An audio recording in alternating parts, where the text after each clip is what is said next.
Bonjour à tous, ici Anissa, bienvenue dans un nouvel épisode du podcast Outrospection, le podcast qui te sort de ta tête et qui t'ouvre aux autres. D'ailleurs, si vous n'êtes pas abonné au podcast, je vous invite à le faire dès maintenant et aussi à venir me rejoindre sur YouTube. Le nom de la chaîne c'est Outrospection. N'hésitez pas à venir jeter un coup d'œil et à vous abonner. Aujourd'hui, je vais m'attaquer à un sujet un peu risqué et je sais d'avance que le titre de cet épisode risque de déranger 2-3 personnes. Mais si vous l'écoutez, si vous êtes là, alors c'est vraiment tout ce qui m'importe. Vous le savez, chez moi, les titres un peu piquants, un peu dérangeants ne sont jamais gratuits. Et aujourd'hui, on va parler de séduction dans le business, dans le monde du travail, dans la sphère professionnelle. Et je sais qu'à première vue, ces deux termes sont rarement utilisés ensemble. Et à juste titre. Si je vous pose la question à vous qui m'écoutez, quand je dis le mot séduction, quelle est la première chose qui vous vient à l'esprit ? Prenez vraiment une seconde pour y réfléchir. Séduction. Si vous êtes branché comme la plupart d'entre nous, la séduction vous évoque sûrement le désir, la drague, les jeux de séduction, un peu quand on se tourne autour, quand on flirte. Et en réalité, la séduction, c'est beaucoup plus dense et beaucoup plus universel que ça. C'est tout autour de nous. Par exemple, la société de consommation est une affaire de séduction. En tant que société, nous sommes séduits par le fait de vouloir toujours plus, même si nous n'en avons pas vraiment besoin. Et savoir que la séduction est partout, c'est une chose, mais en tirer pleinement parti dans le monde professionnel en est une autre. J'aimerais donc explorer ce sujet avec vous un peu plus en profondeur, tout en tordant le cou à certaines idées reçues. Et je vais commencer avec une déclaration fracassante qui ne fracassera à mon avis que les esprits fermés. Mais je suis une séductrice et je pense que la séduction a sa place dans le business. Et si on sait bien l'utiliser, elle peut même être un facteur de réussite. Avant de vous dire comment, je pense qu'il faut rappeler qu'aujourd'hui, il est compliqué de parler de séduction et de business car le sujet peut vite dévier sur le fameux coucher pour réussir. Et ça m'amène à ma première idée reçue concernant la séduction, c'est que souvent on dit que la séduction est uniquement sexuelle. Alors là, j'aimerais mettre un grand faux.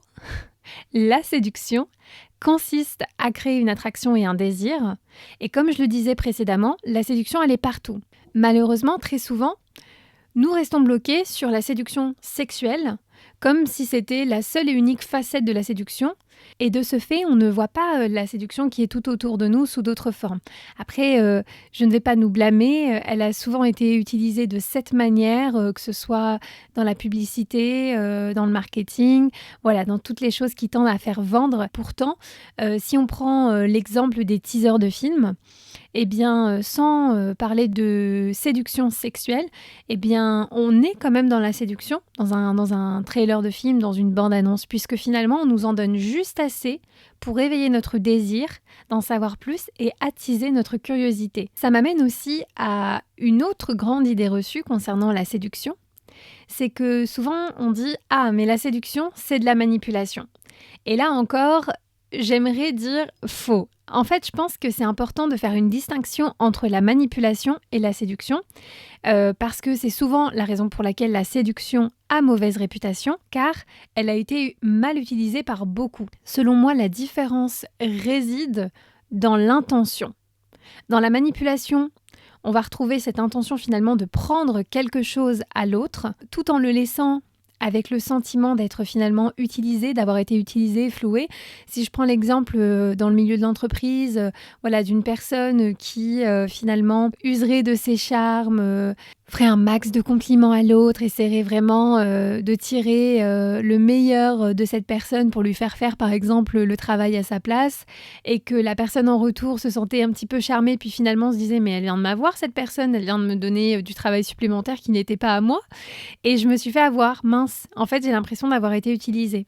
Alors que quand on est vraiment dans la séduction pure, eh bien c'est différent. On retrouve une intention d'établir une connexion qui, elle, est authentique avec l'autre et qui permet de créer un rapport équilibré, une impression d'avoir donné aussi du pouvoir à l'autre.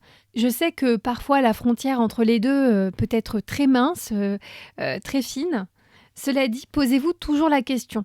Si vous sentez que vous êtes véritablement séduit par une idée, par une personne, par un discours, demandez-vous si finalement, à l'issue de ce discours, vous avez le sentiment que vous avez une certaine forme de pouvoir. Est-ce que le rapport était équilibré ou est-ce que vous êtes juste utilisé, manipulé? Alors pourquoi je pense que la séduction a sa place dans le monde du business? Eh bien, pour la simple et bonne raison que, à mes yeux, séduire, c'est exister autrement que par son physique. Pour moi, la séduction, c'est une énergie.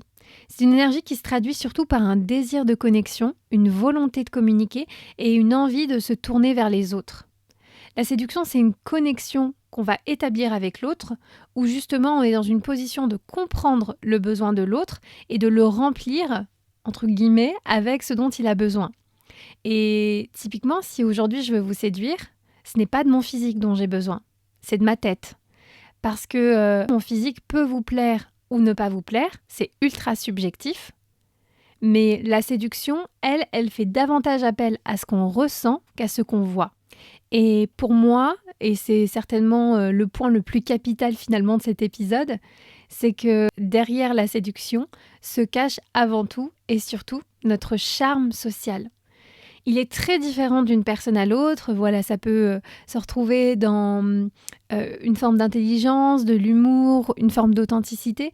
Mais ce charme social est vraiment unique à notre personnalité. Si on apprend à le cultiver à l'âge adulte, ça peut même devenir une partie de notre fameuse magic sauce, la sauce magique, ce qui fait vraiment de nous ce qu'on est, la particularité qui fait que les gens aiment nous côtoyer.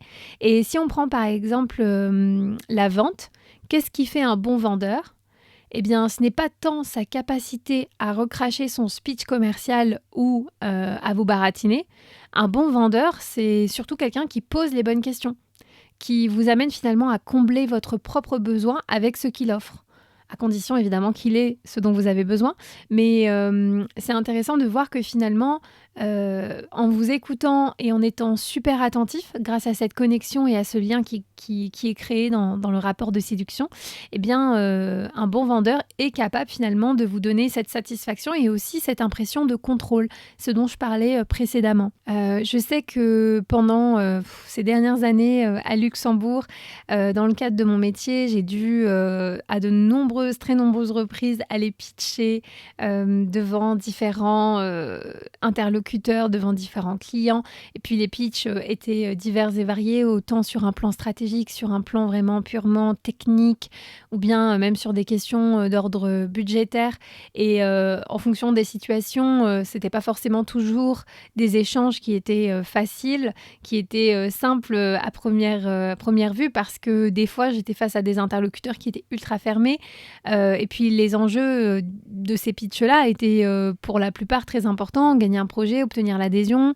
Même dans le cadre de ma fonction de manager, évidemment, être capable de travailler avec des équipes, garder justement une efficacité de groupe. Pour moi, ce qui m'a permis de réaliser mes objectifs, ce n'est pas tant mon expérience et mon savoir, parce que ça, je reste convaincue que d'autres personnes peuvent l'avoir, mais c'est surtout ma capacité en fait à faire sentir à mon interlocuteur qu'il était aussi dans une situation de contrôle et de pouvoir. Et donc, pour moi, cette plus-value, c'est véritablement cette connexion qu'on est capable d'établir, parce que finalement, le monde du travail, ce n'est que des connexions entre êtres humains. Et je sais que on n'identifie pas cela comme tel, mais derrière cette séduction, finalement, se cache une véritable soft skill. On parle beaucoup des soft skills depuis ces 10 dernières années, mais véritablement, une personne qui mène la séduction à son avantage dans le monde du business, c'est une personne qui véritablement est capable de créer du lien, est capable de donner le contrôle à son interlocuteur, en tout cas lui donner le sentiment qu'il est en pleine position de ses pouvoirs et justement qu'il n'est pas manipulé, qu'il n'est pas floué et qu'il ressort de ce rapport finalement grandi et satisfait surtout. Alors, je sais que de nos jours, la séduction, ça reste un sujet très délicat dans le monde du business, de l'entreprise, parce que malheureusement, elle a trop longtemps été utilisée à des mauvaises fins et toujours de manière très orientée sexuellement. Mais comme pour tout dans ce monde, moi j'ai envie de continuer à croire qu'il y a du bon dans tout. Je sais qu'aujourd'hui, pour un homme, c'est compliqué justement d'établir des connexions profondes avec des collègues, avec des subordonnés, parce que ça peut être très mal vu. Et aujourd'hui, dès qu'on parle séduction, on va se concentrer sur cette séduction sexuelle, et donc ça peut véritablement poser problème au regard des antécédents, mais aussi pour une femme, parce qu'une femme qui est dans la séduction, encore une fois, non sexuelle, soyons bien clairs, dans le monde de l'entreprise, va se voir reprocher d'adopter un comportement pour lequel elle peut être énormément discréditée et remise en question dans ses fonctions et dans ses compétences. Et c'est vrai que moi, j'ai même des amis qui sont à des positions dans lesquelles on leur a reproché finalement d'être trop séduisante, et aller savoir ce qui se cachait derrière ce commentaire, mais finalement, ça les a énormément bloqués, puisque penser que tout ce qu'elle pouvait faire, dire, les points sur lesquels elle pouvait prendre les devants allaient être mal interprétés, eh bien ça les a peu à peu réduits dans leurs fonctions, et ça leur a pas permis finalement d'être proactives et de prendre certaines initiatives de peur que les choses soient mal vues, mal perçues, mal interprétées. Et ça, je trouve ça évidemment très dommage, très dommageable pour l'ensemble de ce monde du travail, parce que je n'ai évidemment aucune prétention avec cet épisode, si ce n'est celle d'apporter un peu de nuance en fait, en parlant de quelque chose, ce fameux charme social qui est un trait aussi de notre personnalité, qui fait de nous ce que nous sommes et qui peut apporter beaucoup, parce que je pense que si on est dans un monde professionnel dans lequel les gens s'intéressent véritablement aux autres et font cette démarche aussi de pouvoir proposer un service, un produit, quelque chose qui correspond vraiment aux besoins, eh bien on n'en serait que plus satisfait. Et là, je vous parle de la relation client, mais c'est aussi valable pour les relations entre collègues, la relation avec un manager. Je pense que si on avait peut-être une plus grande ouverture d'esprit sur le fait que toutes les séductions ne sont pas des séductions sexuelles, eh bien, ça éviterait forcément qu'on se retrouve jugé, pointé du doigt quand on est un peu plus agréable, quand on est souriant, quand on est dans la connexion avec l'autre. Donc, que vous souhaitiez décrocher un job, pitcher une idée, demander une augmentation de salaire, à mon sens, il est tout à fait possible de faire appel à cette énergie, tout en agissant dans le respect de l'éthique et de l'intégrité. Voilà, essayez, et puis n'hésitez pas à en parler autour de vous, et surtout à me dire ce que vous en pensez, parce que pour moi, c'est un peu une manière d'ouvrir le débat sur un sujet qui peut sembler très touchy, alors qu'à mon sens, c'est quand même très naturel. Donc si vous voulez me partager votre avis et puis faire avancer le débat, que vous soyez d'accord ou pas d'accord, tant que c'est dit dans le respect, n'hésitez pas à le faire en commentaire sous cette vidéo si vous la regardez sur YouTube, ou bien à m'écrire directement en MP sur mes réseaux. Voilà, vous saurez me retrouver, je suis sur Insta, Twitch, voilà. Et puis nous, on se retrouve dans 2 semaines pour un nouvel épisode de podcast. J'espère que vous serez toujours au rendez-vous. D'ici là, prenez soin de vous et à bientôt. Ciao!